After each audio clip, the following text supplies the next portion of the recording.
T9C got the fucking juice. Silver's the new gold.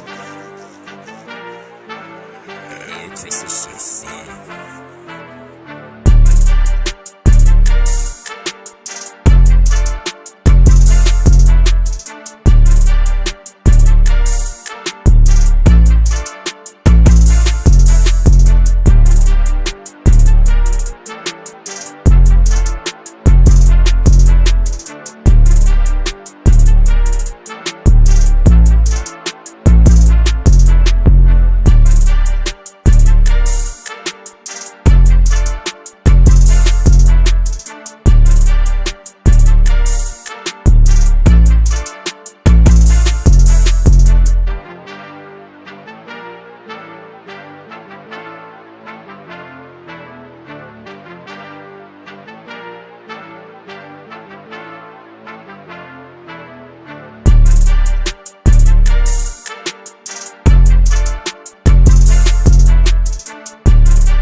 T9C got the fucking juice.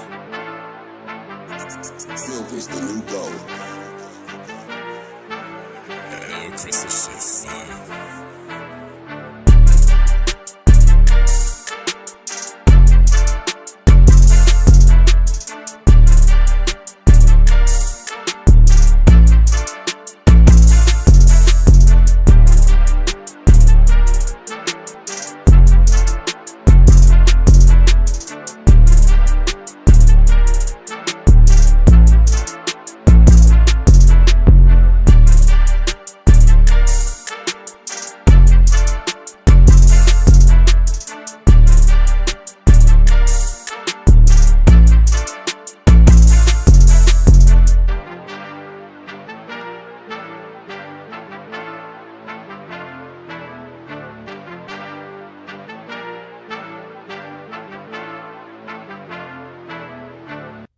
What's going on, everyone? Welcome back to another episode of JT Sports Live. I'm your host, JT.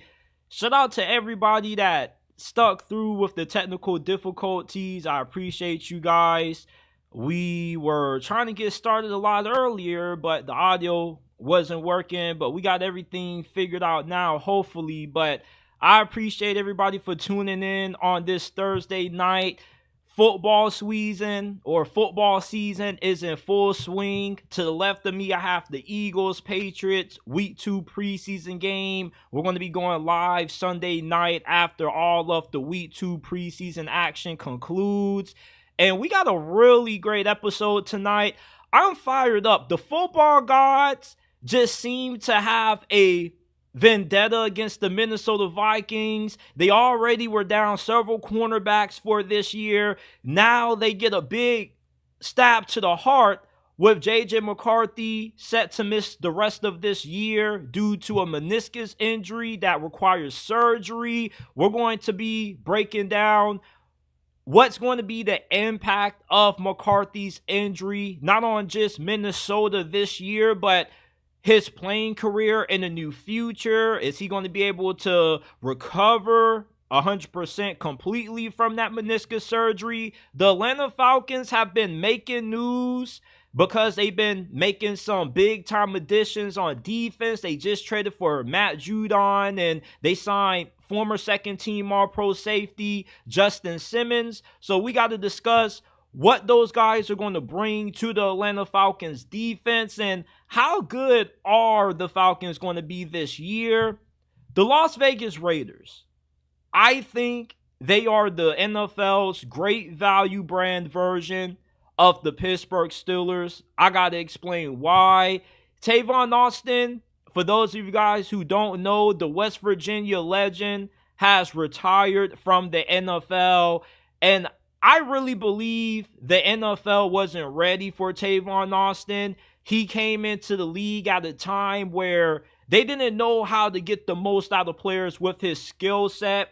So I got some thoughts on that. Denver has had a everlasting quarterback problem ever since Peyton Manning hung up the cleats 9 years ago.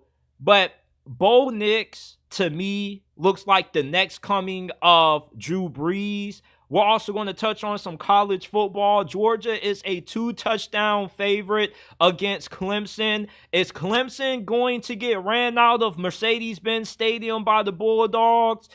A lot of people are really wrong about the Miami Hurricanes. There's a narrative going around that I strongly disagree with, and I got to debunk it. And lastly, can Will Howard lead Ohio State to the Natty this year? Shout out to everybody that's tuned in on X, YouTube. Shout out to my guy Kate Roan with the $4.99 donation. Appreciate you for supporting the channel. He says, powerful. JT Sports Live is back. I appreciate you with your powerful donation. Shout out to my guy AAH. He says, first, that one Falcons fan. He says, what's good? Shout out to everybody in the chat. Before we dive into tonight's episode, here's a quick word from our sponsor, Aura. In football, we all know that no quarterback can win without good protection up front. It's also important that you protect yourself from data brokers who sell your personal information online to scammers, spammers, and anybody else who may want to target you. That's why you should use Aura, today's sponsor of this episode. Aura shows which data brokers are passing away your information on the internet and automatically submits opt-out requests on your behalf. Go to aura.com/JTsports in description or pin comment down below to get a 14-day free trial and protect your personal information from being exposed online. Cleaning up your information online not only helps reduce the amount of spam you receive, but it also protects you from hackers who could use this info to help gain access into your social media accounts, bank accounts, or other sensitive information. Go to our sponsor, aura.com/JTsports in description or pin comment down below to gain access to your 14-day free trial and protect yourself from hackers looking to gain access into your sensitive information online. All right, everyone, the first thing I want to get into are the Minnesota Vikings. For some strange reason, the Minnesota Vikings have irritated the football gods, and they have a vendetta against Minnesota, man. Start that over, man. We got to run that back. I ain't like how that came out. The football gods hate the Minnesota Vikings. I don't know what this team did to piss them off, but they got guys going out with injuries left and right. They already were down several key players on defense, especially in the secondary. And then yesterday, news came out that JJ MccCarthy was going to miss his entire rookie season due to meniscus surgery. He balled out in his first preseason game last week against the Las Vegas Raiders, and he showed a lot of promise in that matchup, and you definitely were really intrigued to see him get more playing time, and maybe he potentially could have started somewhere around the middle portion of this season.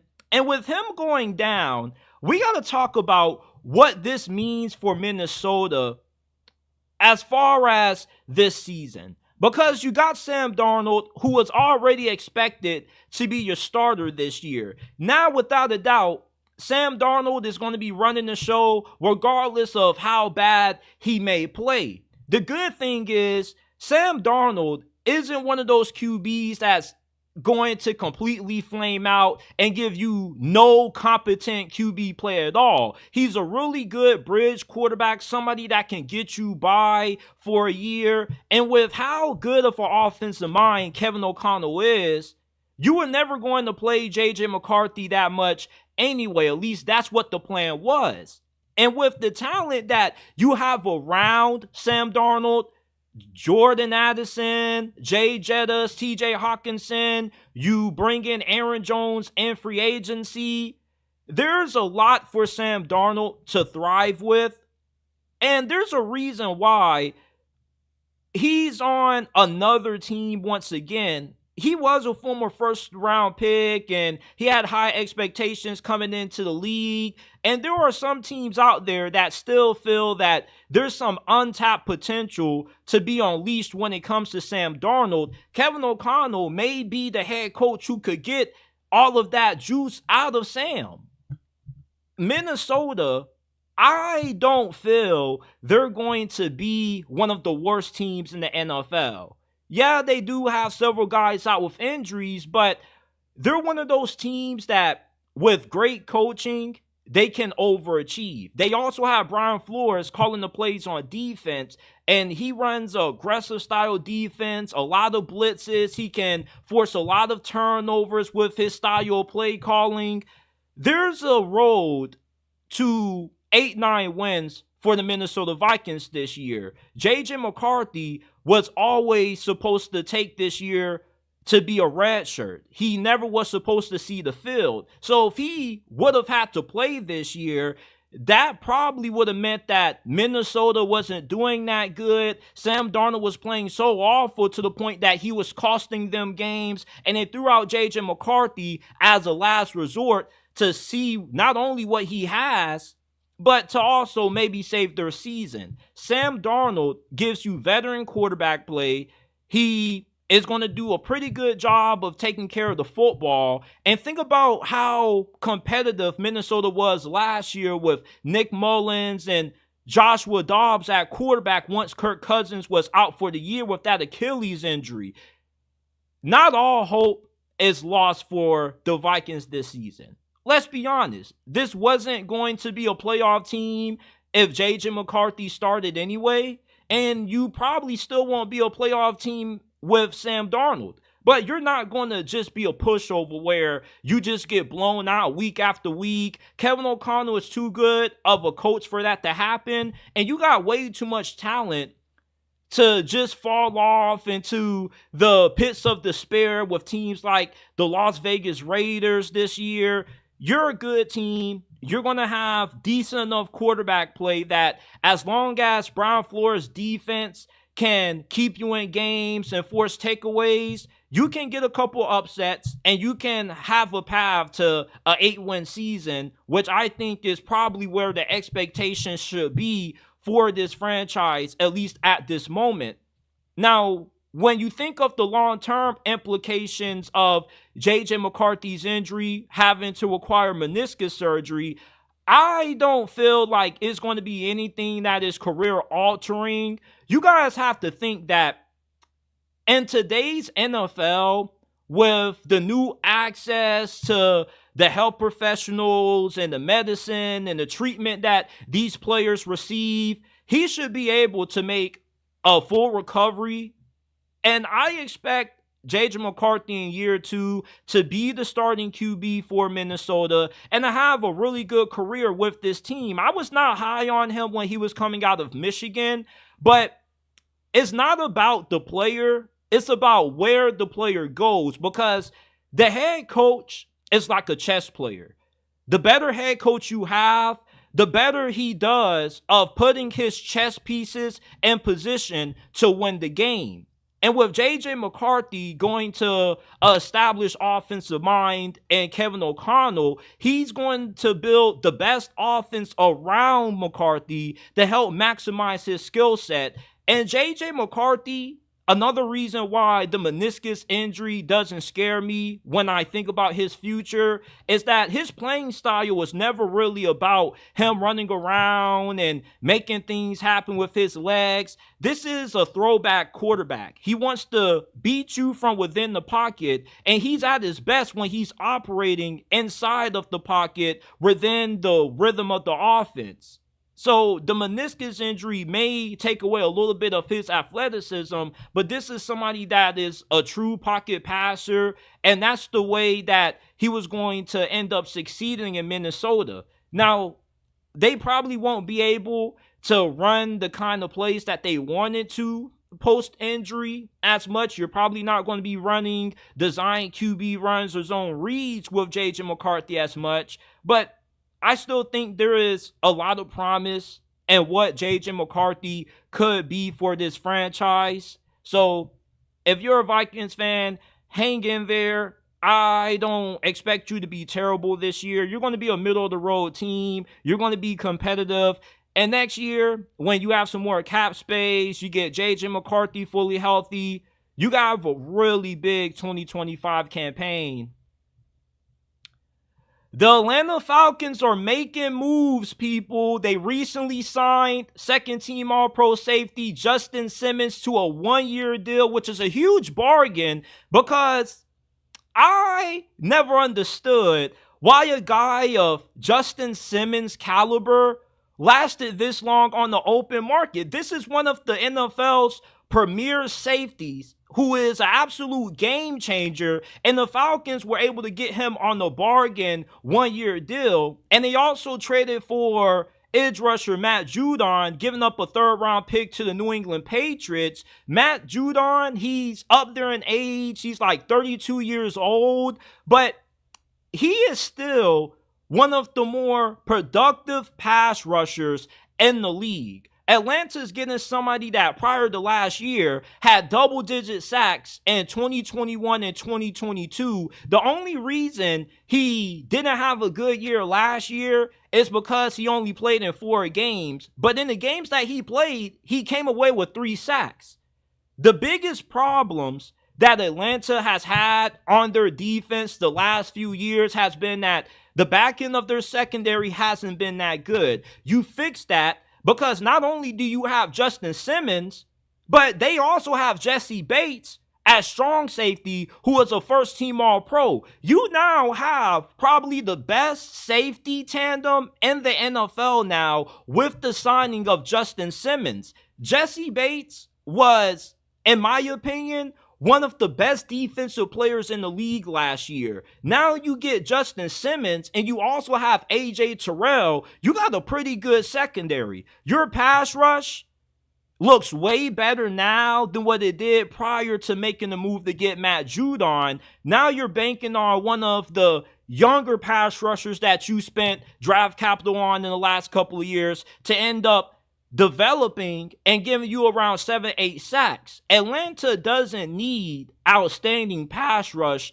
to have success this year. They're in the weakest division in the NFL with a lot of questionable offenses. We don't know how good Carolina's offense is going to be with Dave Canales. New Orleans is a tire fire with Derek Carr at quarterback. And the Tampa Bay Buccaneers are going to take a step back offensively with them losing their offensive coordinator to become the head coach of Carolina.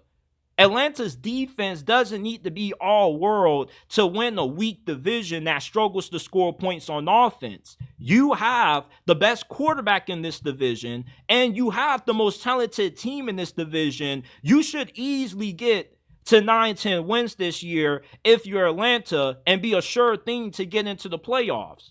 Now, I got a little bit of a love-hate relationship with Atlanta because some of the moves they made this offseason I didn't completely agree with, but overall I still like where the Falcons are at with how good they've drafted the last 3-4 years. There are guys like Drake London and Kyle Pitts who are really good but haven't really been done any favors with how bad of a head coach Arthur Smith was of utilizing those guys' strengths. And also, you got good quarterback play now, hopefully from Kirk Cousins, that should help Kyle Pitts and Drake London have way more production this year than what they've had up to this point in their careers. I see Atlanta as a 9, possibly 10-win team that should be a lock to make it to the playoffs this year as long as everything goes right and they don't have any crazy mishaps, and Raheem Morris is a good head coach. You know, with the talent that Raheem Morris is inheriting, this shouldn't be anything that should be a long-term rebuild. They should be able to hit the ground running this year. So that's what I'm expecting for Atlanta with the moves of Matt Judon and Justin Simmons, acquiring them. That shows me that the Falcons are really serious about putting all of their chips in the table or on the table to have a big season year one under Raheem Morris. You know, when it comes to the AFC West this year, a team that seems to be going, let me rephrase that. When I think about the AFC West and who's going to finish in last place in this division this year, I really see the Raiders being one of those teams that, man, I really don't know how I want to start this off. I really don't. Okay. The Las Vegas Raiders, to me, are going to be the worst team in the AFC West this year. I understand that this is a way better football team under Antonio Pierce going into this year than what they were under Josh McDaniels, but they still have failed to address the biggest area of concern that they had at the start of this offseason, which was the quarterback position. And you're going into this year pretty much as a great value brand version of the Pittsburgh Steelers, in my opinion. Because the way that the Raiders plan on winning games this year is that they want to have a good rushing attack. You're relying on Zamir White to be able to produce at a high level for you with the improved offensive line blocking for them. And you're asking your defense to play at a high level that where they should be able to help your offense out by forcing turnovers and helping you win the field position battle, which is the exact same way the Steelers have been able to overachieve these last couple of years under Mike Tomlin. But the problem with the Raiders trying to be what the Pittsburgh Steelers have been is that there's only one head coach that can pull off what Mike Tomlin has been able to do down there in Pittsburgh, and that is Mike Tomlin. If you are telling me that the Raiders are going to overachieve and that they're underrated, you're telling me that in spite of them not having good quarterback play, which you're not going to get out of Gardner Minshew or Aiden O'Connell, you are telling me that Antonio Pierce is Mike Tomlin 2.0, which I can't get behind. And listen, you can win games not having a good quarterback if you have an offensive-minded coach. Antonio Pierce is a defensive-minded coach. And the offensive coordinator who he hired was responsible for why Justin Fields didn't work out in Chicago last year, that being Luke Getsy. So you got the worst offensive coordinator in the NFL based off what we've seen him do in Chicago, and you have the worst starting quarterback room in the league having a competition between Gardner Minshew and Aiden O'Connell. It's hard to win in the NFL when you're at a disadvantage every game at quarterback. You got to go up against the Baltimore Ravens, the Cincinnati Bengals, the Cleveland Browns, and the second version of you, or the better version of you, being the Pittsburgh Steelers. You also play against Herbert with the better head coach and Patrick Mahomes. It's a quarterback-driven league, and you don't have a good enough quarterback that's capable of being the driver for you being a postseason team potentially. I have been going back and forth with the few people that I know that think that I am overlooking Las Vegas this year. I'm not overlooking the Raiders. I'm somebody who's just being realistic. You can't win in the NFL when you're handicapped at quarterback. Having AOC or Minshew at quarterback for you is like going into a fist fight with one hand handcuffed behind your back. This is somebody in Aiden O'Connell that never played good against any team the Raiders faced off against with the winning record. They beat Kansas City off a miracle. They were the first team in NFL history to win a game despite not completing a pass after the first quarter. The way that the Steelers have been able to win has been surely based off how great of a coach Mike Tomlin is. You're being really unrealistic if you're trying to sell the dream that Antonio Pierce can do what Mike Tomlin has been able to do all these couple of years, because no other coach can do that. It takes a lot of skill to win with terrible quarterback play. And even then, the Steelers have kind of caught some breaks these last couple of years with Joe Burrow getting injured. Lamar has been banged up a couple of years. But if the AFC North has no quarterback injuries, they're not going to be a playoff team this year. We're in a new era of the NFL where it's an offensive revolution going on. You got to be able to score points. It's not the early 2000s anymore when you can win with anybody at quarterback. You need an elite QB if you want to go far. Look at the teams that we had in the Final Four last year. We had San Francisco, Detroit. They all had top 10 quarterbacks. Same thing with the AFC Championship. Lamar and Patrick Mahomes are two of the best quarterbacks in the game. Mahomes being the first and Lamar somewhere around the range of the second to fourth best quarterback in the league, depending on who you ask.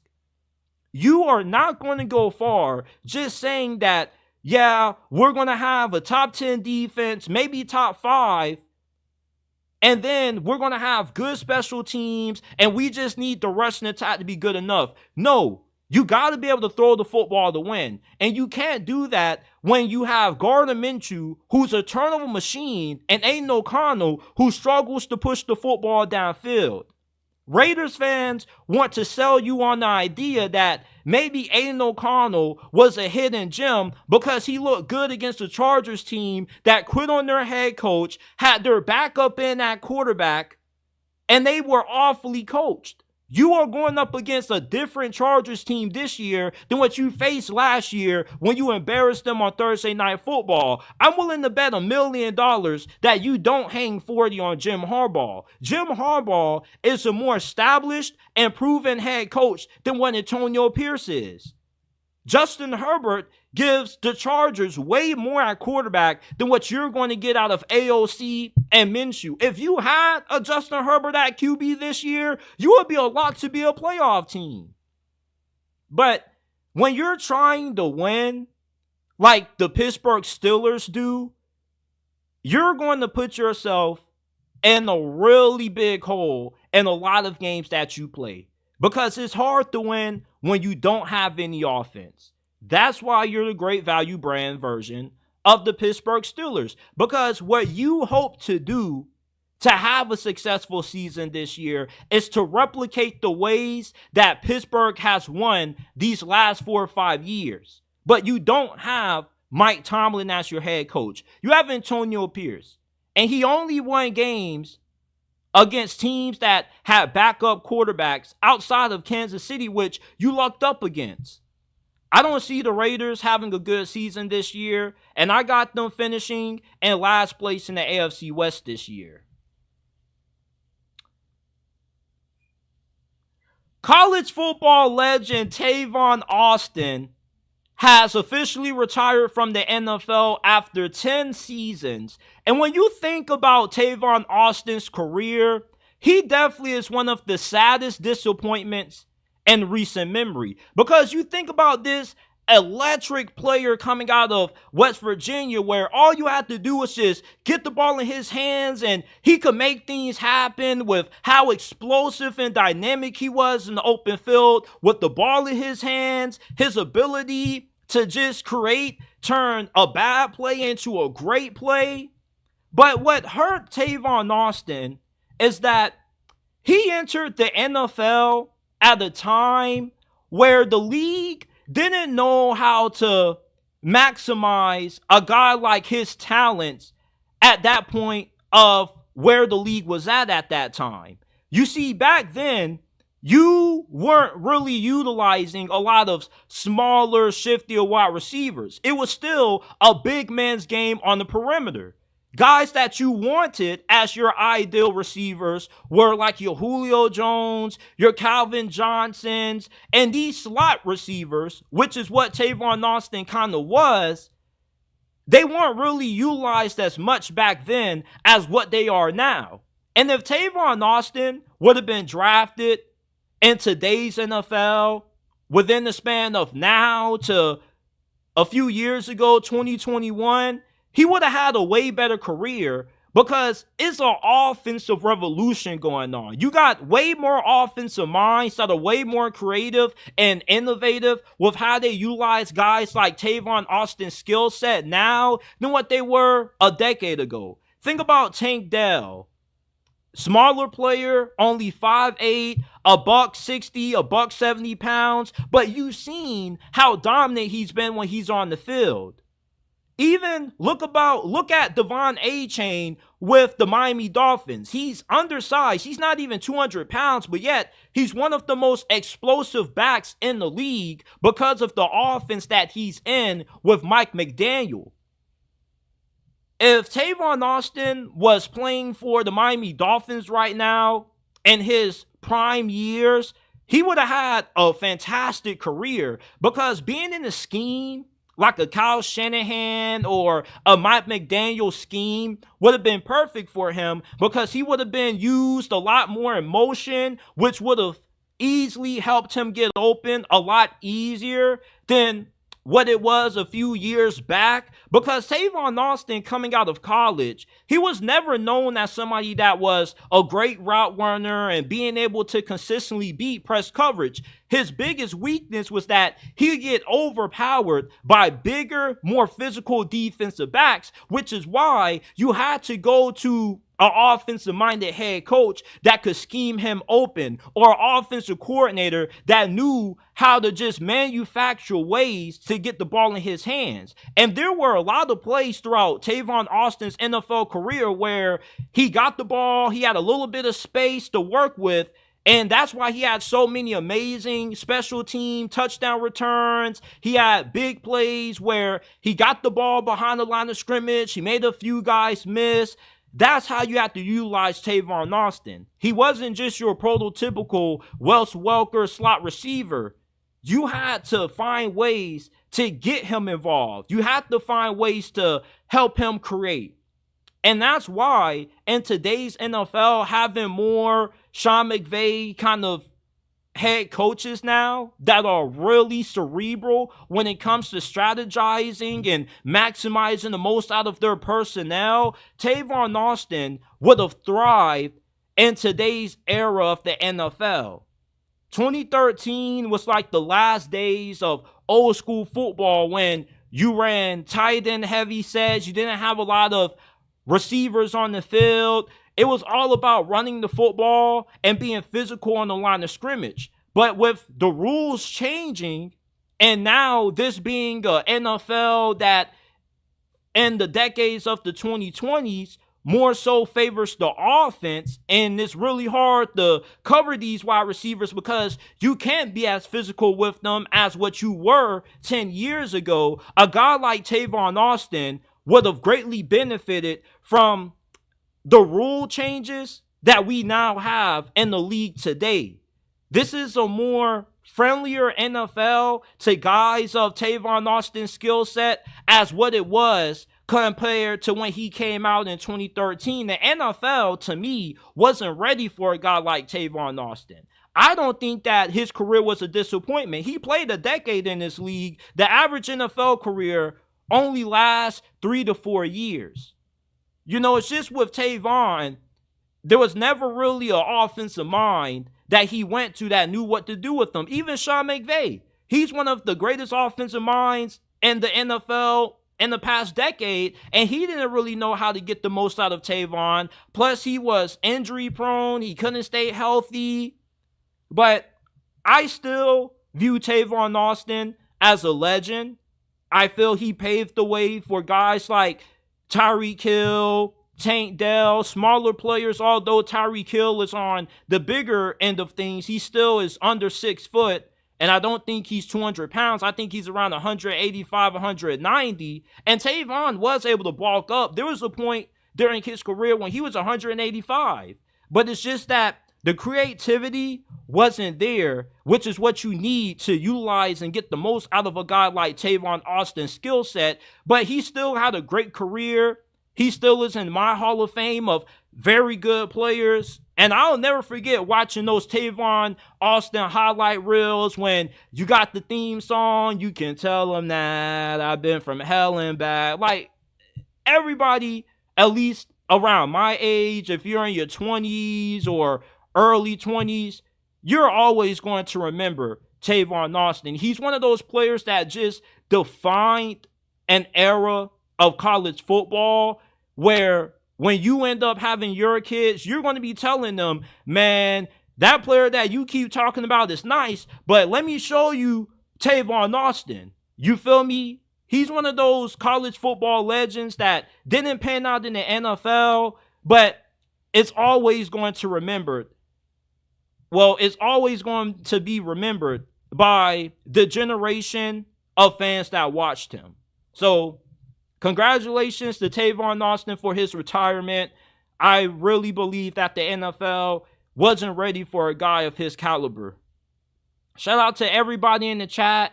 Shout out to my guy M Sparks. Shout out to my guy Kate Roan. If you're listening on YouTube, smash that like button. Subscribe to the channel. Turn on post notifications so you don't miss when we upload new content. Remember, we are not just a YouTube channel. We are a podcast. You can find the audio version of this episode on Apple, Spotify, wherever you get your podcast from. JT Sports Live is available. If you have a question that you would like answered in the DMs, you can send them on Instagram at JT_Sports_ and on X at JT___. Haven't really been that active on social media lately, but I'm about to start logging in and posting on there more. So make sure that you guys go ahead and follow me on those platforms.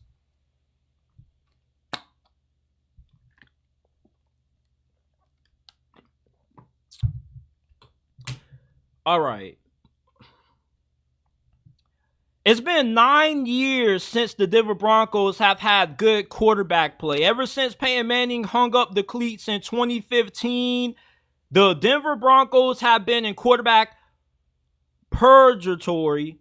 And you thought that Russell Wilson was going to be the answer, but that didn't work out.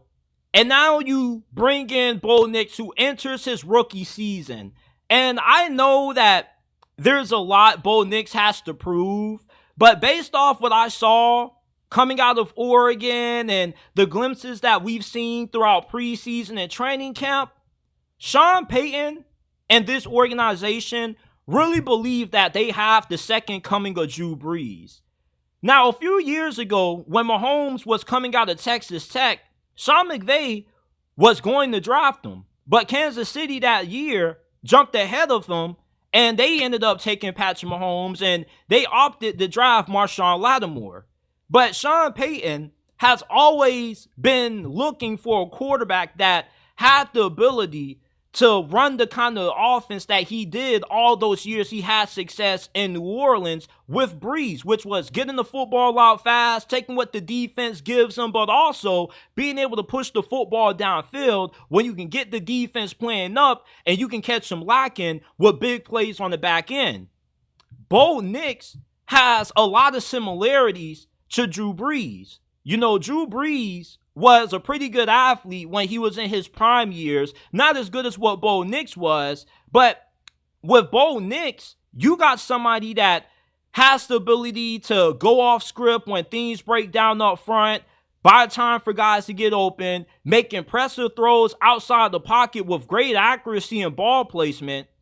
And you also have somebody that plays well within the structure of the offense, which is what made Drew Brees one of the greatest quarterbacks of all time. People make it seem as if being a system quarterback is a bad thing. To me, Tom Brady and Drew Brees were the ultimate system quarterback.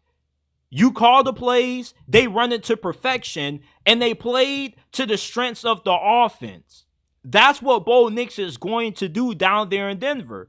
From a talent standpoint, he may not possess the skill set that Caleb Williams and some of the other guys that were drafted above him have, but he went to one of the best situations possible.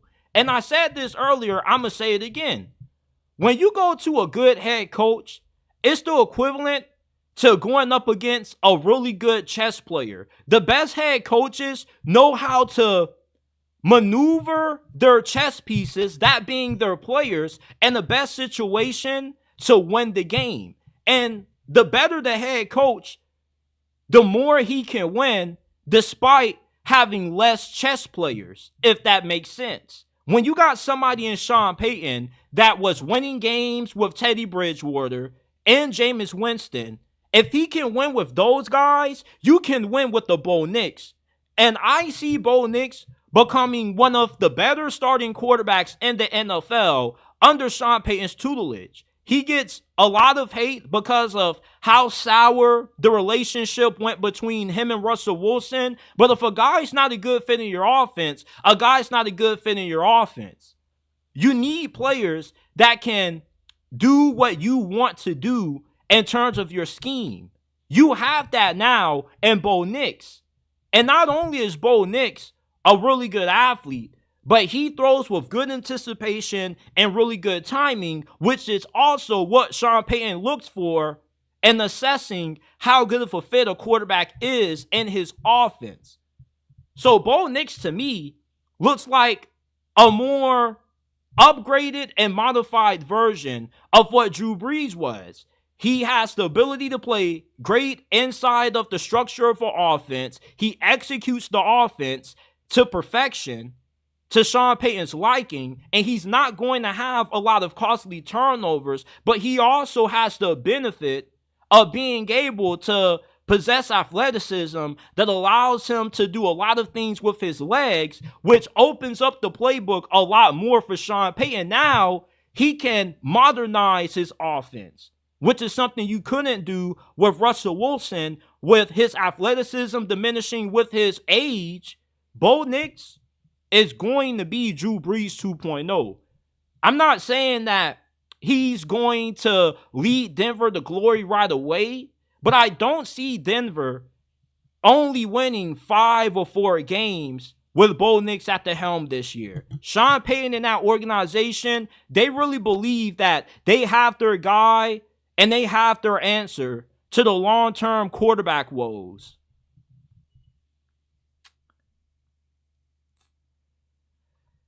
Now I want to talk about Clemson versus Georgia because this is one of the week 1 games that I am really excited to watch because I think that it's going to be a great test in figuring out if Clemson just truly has fallen off from the ranks of the elite programs in college football, because there are 2 touchdown underdog going up against Georgia. And Georgia is the number 1 team in the nation according to all of the polls out there. And most people that you talk to would tell you Clemson is going to be around a 8, maybe 9 win team with the capability of winning 10 games at best. But you don't know if this Clemson team is good enough to match up with the kind of juggernaut they're going to be going up against, that is the Georgia Bulldogs. But I really think that Clemson isn't getting enough credit going into this game. You see, when you don't rely on the transfer portal, you're relying on recruiting and player development, which means that if you have a position that you've whiffed on in recruiting, it's going to take a couple of years to finally get it fixed because you're not addressing that area of need via the portal. You're just going to say we're going to continue to recruit and develop guys until we eventually get it right, which is what I believe Dabo Swinney has finally done. Why Clemson has kind of fallen off the map a little bit has been their offense not being that good. You hired Lincoln Riley's brother, Garrett Riley, to be your offensive coordinator last year. And your offense did take some steps in improvement, but there were times when Cade Klubnik was too turnover prone, and he just wasn't that accurate, and you didn't have good receivers. There was a time when Clemson was in discussion for being wide receiver U when you had Martavis Bryant, Sammy Watkins, DeAndre Hopkins. The last receiver that Clemson has put in the NFL has been Justin Ross, and he hasn't really done anything.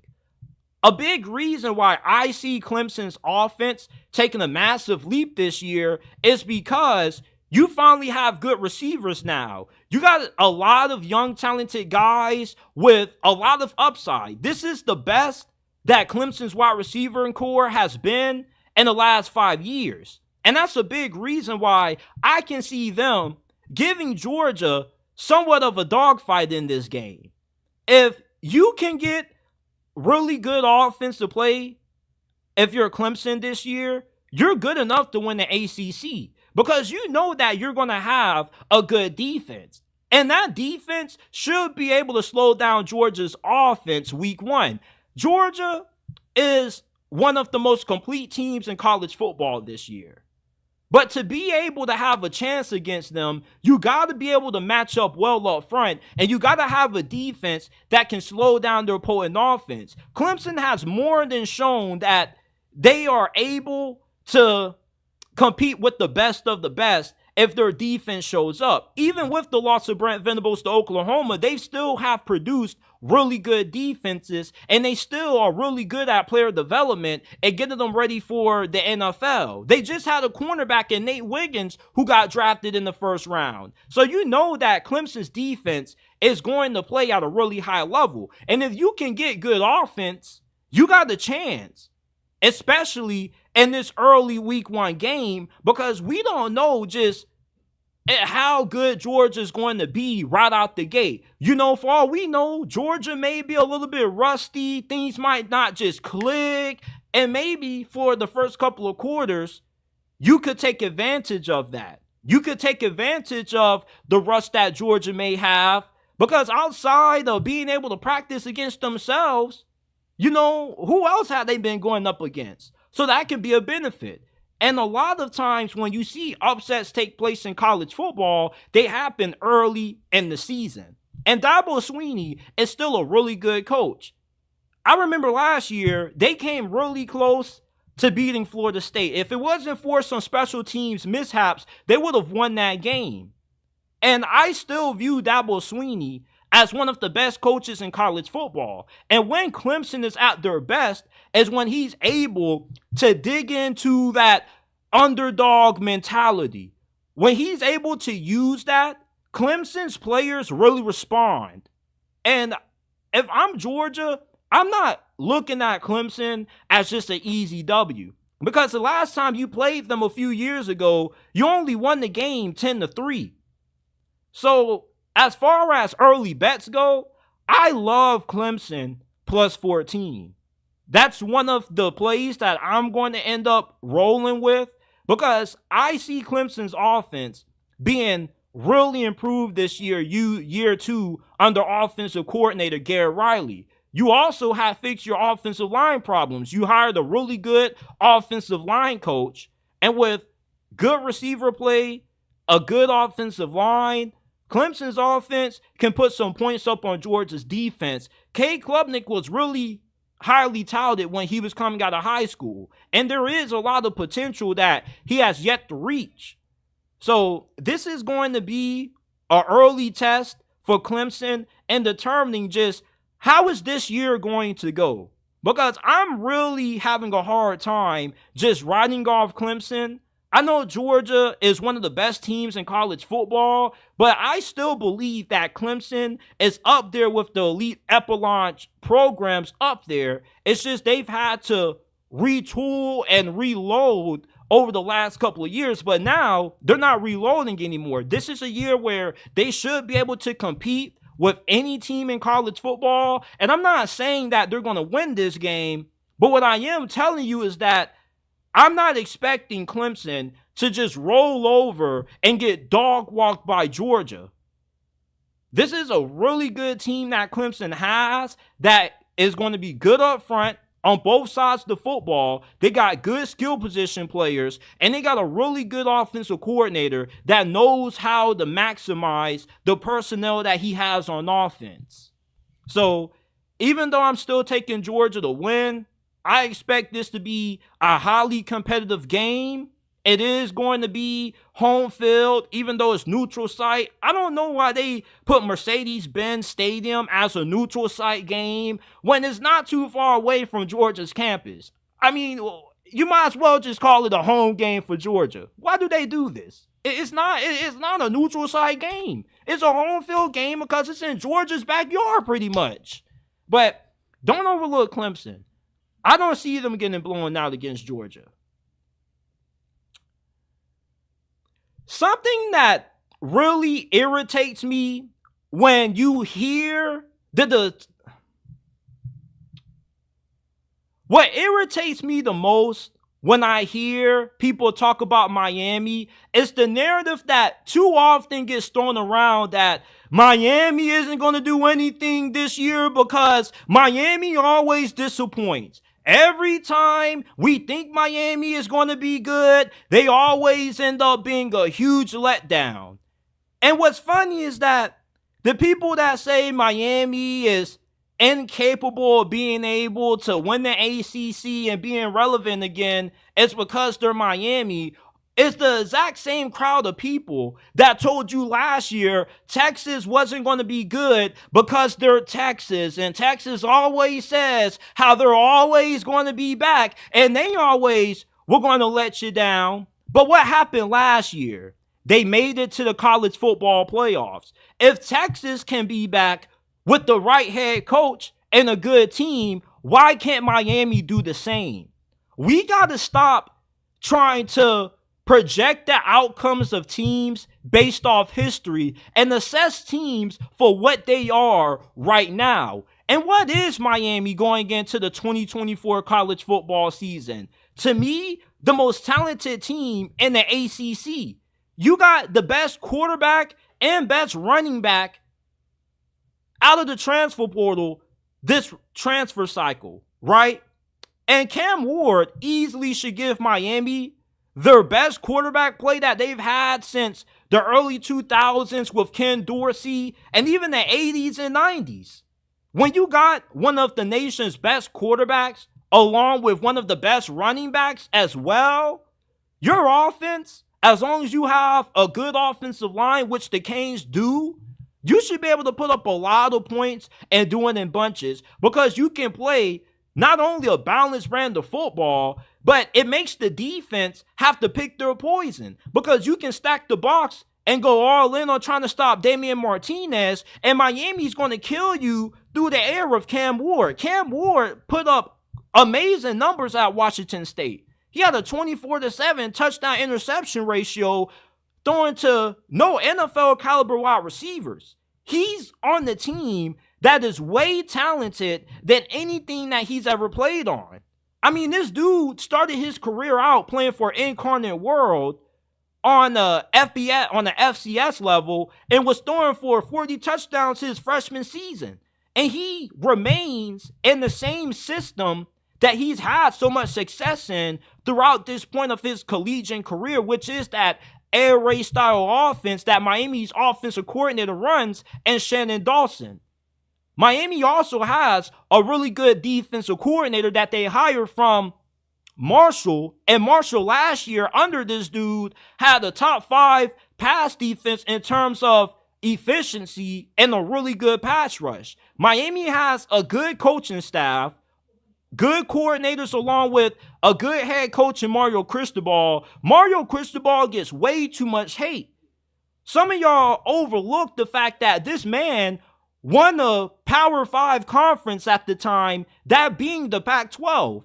And although the Pac-12 hasn't been that great over the last decade, you still can't take that away from him. Because there's no telling if any other head coach could have done that. He also does a really good job of player development. He's gotten a lot of guys to the NFL in the first round and the later rounds of the draft. And with the team that he has this year being loaded up front, on the line of scrimmage, on the defensive line and offensive line, this is one of the most complete teams that the Canes have ever had. And if you keep trying to sell that Miami's going to be bad because it's Miami, you got a weak argument because there's no merit behind that. Every time you have a program like Miami or Texas or even Florida that's been down, but they get the right coach in there that can recruit the area well, they also can assemble a really good coaching staff. Eventually, they can be in a position where they can actually play up to the level of talent that you expect from a program that has the kind of blue chip status or blue blood status that Miami and Texas have. Miami this year is what Texas was last year. People want to believe in them because you think about what they used to be and you think about where they're located in terms of location-wise with their access to recruiting in the South Florida area. If you can keep some of those guys in state, which Miami has been able to do, and you can develop them, that can increase your chances of being able to not only win the ACC, but to be able to make a run in the college football playoffs. A lot of teams that win national championships, they have Florida talent on their roster. Mario Cristobal has been able to do that. Steve Sarkisian was able to recruit well at Texas. That's why Texas made the run that they did last year. And the ACC is not that good. Florida State is going to be down. And Clemson, we don't know about them. If there ever was a year to see the resurgence and the return of Miami football, the U being back, is this year. I've been saying it all off season. You can't keep pushing this overdrawn narrative that a team is never going to return to what they used to be because they are always bad. Teams are always capable if they make the right head coaching hires and they can do a good job of building up a program through player development and recruiting. They can end up turning things back in their favor and end up rewinding back the clock and returning to what they used to be during the glory days. Alabama had a few down years until they got Nick Saban, and look what happened.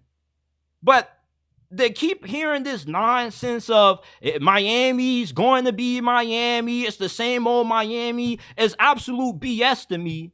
And it's a quick way to lose a lot of your money if that's the mentality that you have on betting on games. So you told me that Texas wasn't going to beat Alabama on the road in Tuscaloosa because it's Texas?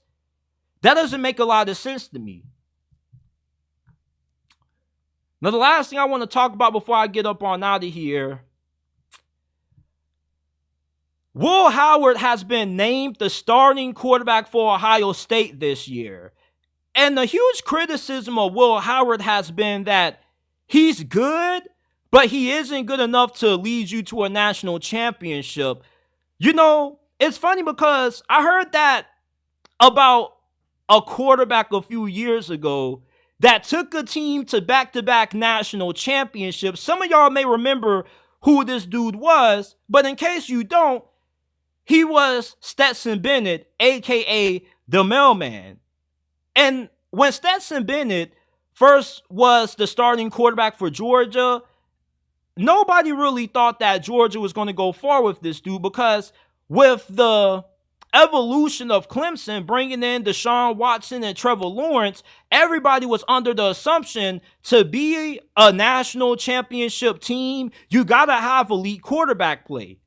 But when Georgia had Stetson Bennett at the helm and they were still winning back-to-back national championships with him, what that showed is that you don't need to have this game-changing or generational quarterback as long as you have a generational team around them, which is what Ohio State has. This season, this is without a doubt the best team that Ryan Day has had since he first arrived in Columbus. And you don't need to ask Will Howard to win games for you the way that you were asking Kyle McCord and CJ Stroud to over the last couple of years, because you shouldn't be running a quarterback-centric offense. So you see, Ohio State's success these last couple of years has solely been based off who they've had at quarterback. Justin Fields, CJ Stroud, Kyle McCord. With the team they have this year, you don't need Will Howard to be an elite quarterback to win it all because of what you have around him. You have one of the best receiving corps in the nation. You got Quinshon Judkins and Travion Henderson at running back. If anything, you should just be handing those guys the ball 30, 40 times a game combined and only ask Will Howard to have to throw the football 15, 20 times. You have the kind of team to play the style of football that Michigan did last year, which is bully ball. We're just going to run the football down your throat until you show us that you can stop it.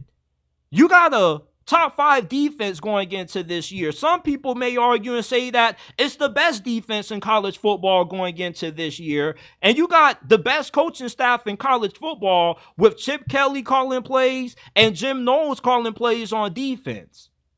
So with everything that is around Will Howard, he doesn't need to carry Ohio State. Ohio State can carry him. And it's hard to be terrible when you have this kind of talent at your disposal to throw the football to. And I never thought that Will Howard was a bad quarterback at Kansas State. Too much gets made about him having to split reps between Avery Johnson. But if you actually watched Kansas State play last year, they weren't really splitting reps. It wasn't 50-50. If anything, it was like 90-10 or 85-15 because Avery Johnson would come in on obvious running plays when they wanted to do some design quarterback runs, but he didn't really throw the football that much. And he only came in ever so often just to throw off the defense. But for the most part, Will Howard was the starter for the majority of games that Kansas State played. And he was pretty decent. He wasn't great, but he was good enough that they won the Big 12 championship with them. And 2022, I believe it was, when they upset TCU in the Big 12 title game. You have the best running back room in all of college football. You don't need Will Howard to throw the ball 30, 40 times like you were asking CJ Stroud to do. All you need Will Howard to do is to make sure that he can take care of the football, not turn it over, get the snap from underneath center, and hand it off to Quinshon Judkins and Travion Henderson, because there is no team in college football that I can see stopping this rushing attack that the Buckeyes are going to have this year. Some of y'all think that I'm glazing Ohio State too much, but I'm not. This is a team that has paid $20 million total in NIL to have the team that they have going into this year. Stetson Bennett showed us that you don't need to be Trevor Lawrence to win a national title. All you need to do is do what's asked of you by executing the plays, taking care of the football, and just letting all the other great stars around you do the work. So I believe Will Howard is more than capable of being able to lead Ohio State to a national championship, with the fact that you don't need him to play at an insanely high level to win, with how great the talent is around them, with Quinshon Judkins, Travion Henderson, the elite defense, a great coaching staff calling plays for him. Will Howard is good enough to get it done. This is it for this episode of JT Sports Live. I appreciate everybody for tuning in. Shout out to my guy M Spark. Shout out to my guy Kate Rohn. He says, why does it seem like the Buckeyes are always on the top of the heap along with Bama and Georgia? Do they have down years? I'm missing because I'm still hoping for the Razorbacks to win big. Man, I think that the problem with Arkansas is that you don't recruit consistently enough, and you haven't really done a good job of finding the right head coaches. But Ohio State's always at the top because the coaching has been pretty good, and they recruit as good as anybody else in the nation. They always have a top 3 recruiting class every year, and they can get pretty much anybody they want out of the transfer portal. But shout out to everybody that's tuned in and to the live stream. I apologize for the late start and the technical difficulties that we had, but we will be back Sunday for my reactions to week 2 of the NFL preseason. And it's pretty much going to be our first week really in action because we're going to have week 0 of college football coming around. We're going to be discussing Florida State, Georgia Tech all week in depth. I'm going to have picks against the spread.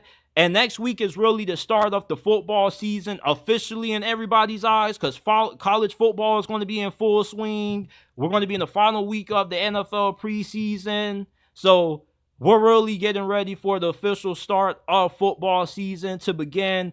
I appreciate all you guys for rocking with me throughout the off season.